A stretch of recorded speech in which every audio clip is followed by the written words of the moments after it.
عليكم يا جماعة، رجعنا لكم اليوم فيديو جديد وسامحونا على التأخير اللي صار.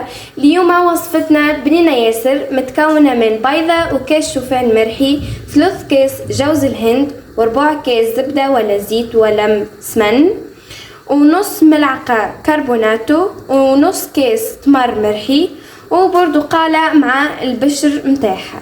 باش نبداو تويكا في طريقة التحضير، وما تنساوش باش تشعلوا الفرن متاعكم، وتويكا نخليكم مع ماما.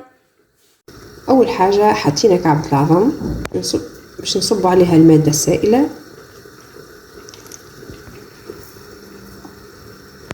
المرة متاعنا مرحي، نعصر برغدان، نكملوا نحطوا البشره متاع البرغدان، نحطوا تشيشه ملح كدا بالقدام غير مستحقين الآلة كهربائية. توا باش نصبوا جوز الهند كيف ونحركوا بالقدام. توا باش نصبوا كاس الشوفان اللي انا كنت رحيته في الدار بالتدريج، انا ديجا توا ما كملتوش الكل.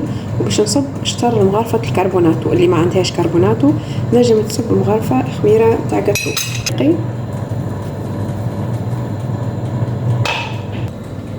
كيما تعرفوا الشوفان يلزم يركح شويه، خاطر كل ما يركح كل ما يزيد يعني يعقد اكثر. العجينه اللي حاجتنا بها لازمها تكون كيف هكايا، معناتها تتلصق شويه. وتوا نبداو التشكيل. خذيت الكيسات هذوما حليتهم، علاش؟ خاطر هي باش تجي معناها الشكل نتاعها مستدير، ومعناها كيف باش نحيها من الفور تجيني سهله، ما تقعدش يعني فيها بركه. كيف حضرت الخليط هذايا اللي متكون من زوز الهند ومن الشوفان المرحي. باش ناخذو هكا كعبوره نلفوها في المزيج هذا ونغفزو هي هكا، نكعبرهم كعبورة صغرونين ونعدهم على المزيج هذاك، سامحوني، ونحطهم في شسم هذوكم، نحطهم في الكاسات وننزل عليها هكا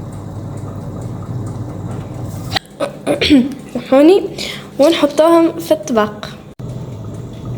باش ناخذ كل كعبه ننزلوا عليها هكا. شوفوا التشقيقه هذيك، ذاك سر الحلو متاعنا هذا.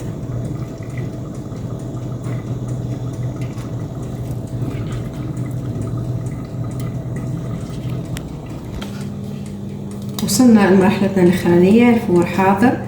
توا باش ندخلوها على اعلى درجه دقيقتين ولا 3 دقائق، ومن بعد انتوما والفور متاعكم. بالنسبه لي انا الفور متاعي مش سخون برشا، باش نحطها على 200. انتوما كان سخون برشا تحطوه على 180. وهكا وصلتنا حضرت لليوم.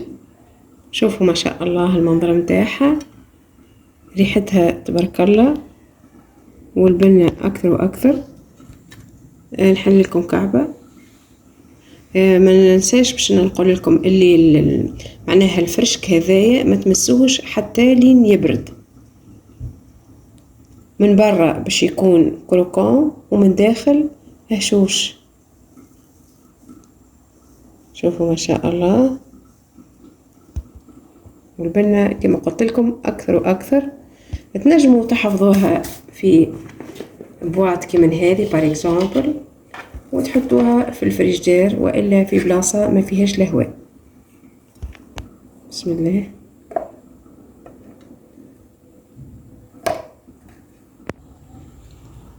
كيف نجموا نهزوها معانا الاكسكورسيون والا لاي رحله، والا حتى للصغيرات.